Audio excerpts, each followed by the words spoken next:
In this video, I'm going to show you how you can check for updates on Windows 10. For more tutorials, make sure you subscribe, and let's get right into it. So if your PC or laptop is not up to date, this can cause a few problems. It can cause your system to run slow and things like that. And if you are wanting to check if you have any updates available on your computer, what you can do is head to the bottom left hand corner and go to the start button. Once you come to start, you will be brought to this page here, and then what you need to do from here is go to the settings icon. Once you come to the settings icon, just select settings, and then what that will do is it will open up this window here. So from here, what you need to do, as you can see on these options down at the bottom, there is an option down at the bottom there for update and security.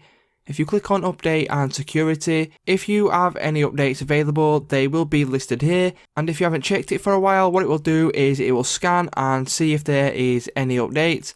As you can see, last checked today at 14:36. So that's how you can go ahead and check if there's any Windows updates on Windows 10.